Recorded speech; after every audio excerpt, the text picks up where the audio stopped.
Hello, it's Thursday. Constance and I, of course, have just returned from a short shopping trip. It's going to be a warm day here in Sacramento. There's big buildings on fire here and everything, but that's another, you don't need to hear about things like that. Anyway, I'm working on a new book project. It always seems I've got something or other in the works. I don't care to share the details with you at the moment, but it is occupying my what spare time I try to make for myself, and it sort of dominates my thoughts as I take my morning and evening walks. I guess I got to get the blood flowing up in my brain to get things going. But no matter what the subject it is that I'm working on or I'm contemplating, it always comes back to Kabbalah. Yeah, whether I'm talking about tarot, or whether I'm talking about Yi Ching, or if I'm talking about Goetia or Abramelin or the Golden Dawn, or planetary magic, or sex magic, whatever it is, there's always a component of Kabbalah, and I always find myself explaining to myself certain aspects of whatever my subject is in the language of Kabbalah, and the tree of life, and the Hebrew alphabet, and to the lesser degree, because I'm not a big Greek expert, but to a lesser degree Greek. And so in my research, because I like to quote Crowley as much as I possibly can, because he sort of, when in doubt, he sort of brings me back to myself. And I've been reading Crowley now for 50 years. And I often forget that although I've read much of Crowley, much of that which I have read, it's been sometimes decades since I first read it. And when I go back to review, and this is true with any subject and any author or any authority, but I ran across something yesterday in snatching chapter heads and things like that, epigraphs. I ran across something that I remember reading the first time in Magic Without Tears. Now, it's not easy to find a hard copy version of Magic Without Tears. As a matter of fact, probably the only ones that are available are used or poorly pirated editions, or they're rare books. I was lucky enough to have several editions very, very early on in the late 70s. And but now you can get it on Kindle. As a matter of fact, my hard copy editions of Magic Without Tears are so dear that I don't have them in my working library, and I use the Kindle edition for most of my research. And I got out this is from Magic Without Tears, Chapter 4, the Kabbalah, the best training for memory. I'm not going to read the whole thing, but I am going to read something that really struck home to me.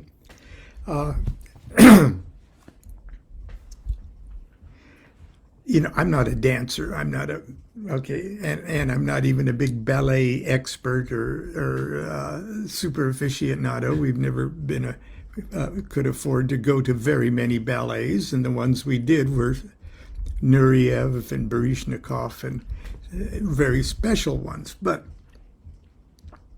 there was this movie that was made on the life of, believe me, there's a point to this, on the life of Rudolf Nureyev, called I Am a Dancer. And sort of a documentary, that just sort of followed his daily routine as he moved from,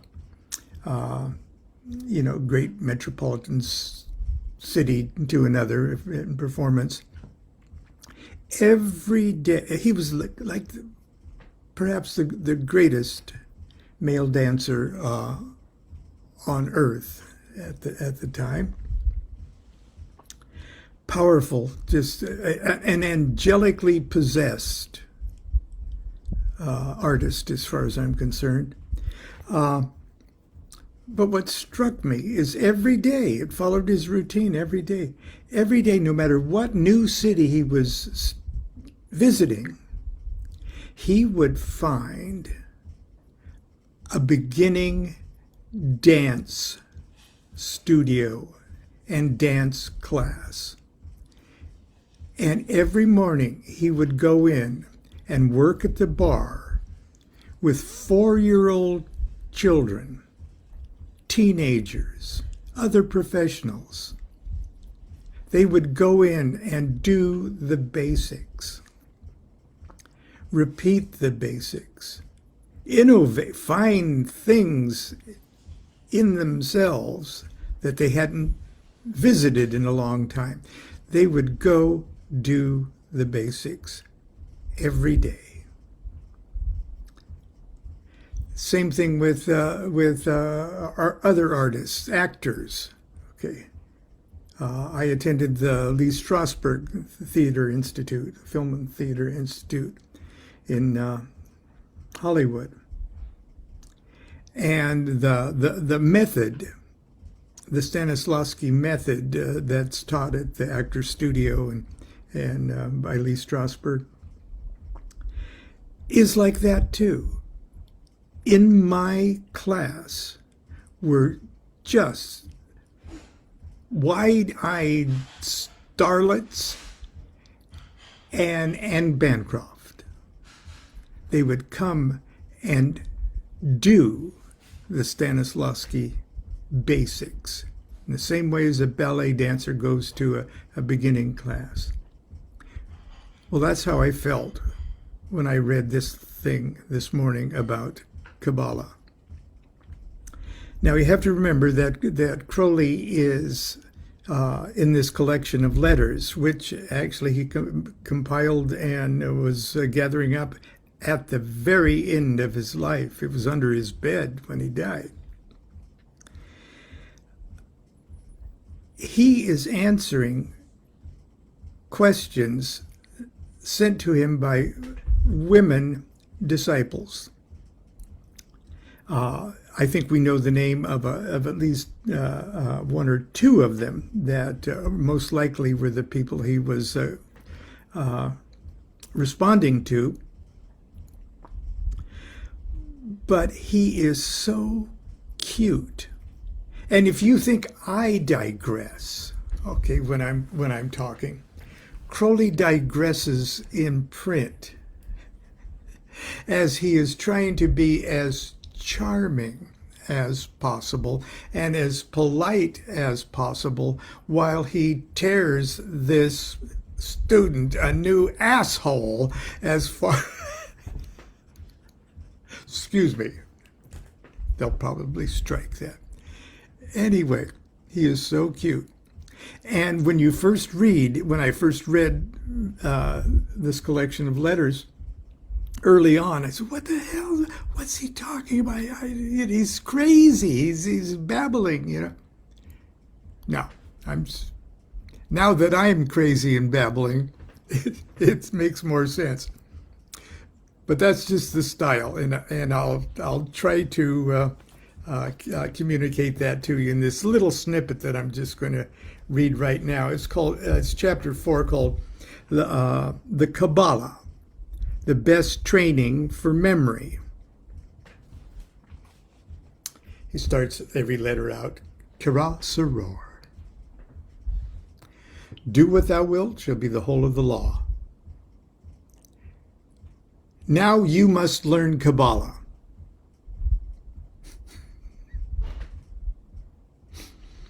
Learn this alphabet of magic. You must take it on trust as a child does his own alphabet. No one has ever found out why the order of the letters is what it is. Probably there isn't an answer.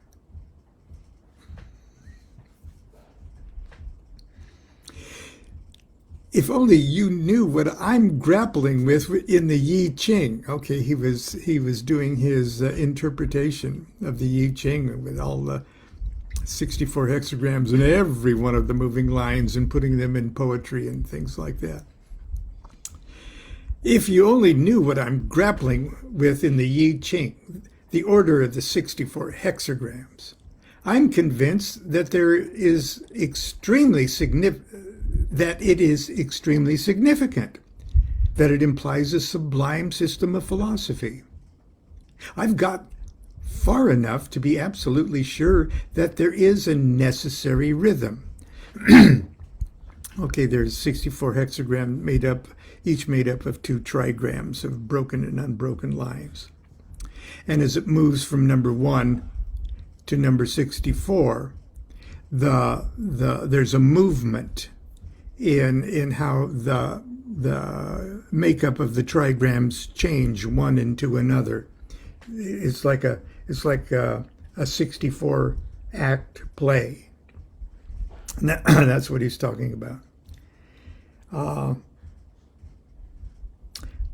I've got far enough to be absolutely sure that there is a necessary rhythm, and it's killing me by millimeters finding out why each pair succeeds the last. Forgive these tears. But our magical alphabet is primarily not letters, but figures. Not sounds, but mathematical ideas. Sir Humphrey Davy, coming out of his famous illumination, with some help from nitrous oxide, he got in, exclaimed, "The universe is composed solely of ideas." We, analyzing this a little, say, the universe is a mathematical expression. Sir James might have said this, only his banker advised him to cash in on God. There must be a story about that. The simplest form of this expression is 0 equals 2. Elsewhere expounded at great length, and I won't expound at great length this morning. This 2 might itself be expressed as an indefinitely great number in a great number of ways. And here's what really got me this morning. Each prime number, including some not in the series of natural numbers, is an individual. The other numbers, with perhaps few exceptions, like 418, are composed of their primes. Each of these ideas may be explained, investigated, understood by means very various. Firstly, the Hebrew, Greek, and Arabic numbers are also letters. Then each of these letters is further described by one of the arbitrarily composed, quote, elements of nature. The 4 or 5 elements, the 7 or 10 planets, and the 12 signs of the zodiac. Thank you. All these are arranged in a geometrical design composed of 10 sephiroth, numbers, and 22 paths joining them. This is called the Tree of Life. Every idea soever can be and should be attributed to one or more of these primary symbols. Thus, green in different shades is a quality or function of Venus, the earth, the sea, Libra, and others. So also abstract ideas. Dishonesty means, quote, an afflicted Mercury. Generosity, a good, though not always strong, Jupiter, and so on. The Tree of Life has got to be learnt by heart. You must know it backwards, forward, sideways, and upside down. It must become the automatic background of all your thinking. You must keep on hanging everything that comes your way upon its proper bough. At first, of course, all this is dreadfully confusing, but persist. And in time, and a time will come when all the odd bits fit into the jigsaw, and you behold, with what adoring wonder, the marvelous beauty and symmetry of the Kabbalistic system. And then, what a weapon you will have forged. What power to analyze, to order, to manipulate your thinking. And please remember, when people compliment you on your memory or clarity of your thought, to give credit to the Kabbalah. That's fine. I seem to hear you purr. That looks a lovely machine. The design is just elegant. That scarf pin of yours is perfectly sweet. There's only one point. How to make the damn thing work. Ah, yes. Like the one in the apocalypse, the sting is in your tail. Honestly, you needn't worry. It works on ball bearings. And there's always those 13 fountains of magnificent oil flowing down the beard of the macroprosopus in case it creaks a little at first. But seriously, all the mathematics you need is simple addition and multiplication.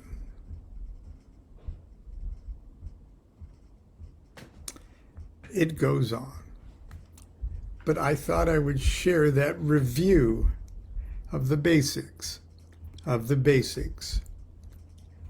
why of Kabbalah. If you have a Magic Without Tears, review it. It gets better every time you read it. And Crowley, as he's laying on his deathbed, becomes more and more alive to us at each reading. Until tomorrow, continue to be good to yourself, be good to each other. Do what thou wilt shall be the whole of the law. Love is the law, love under will.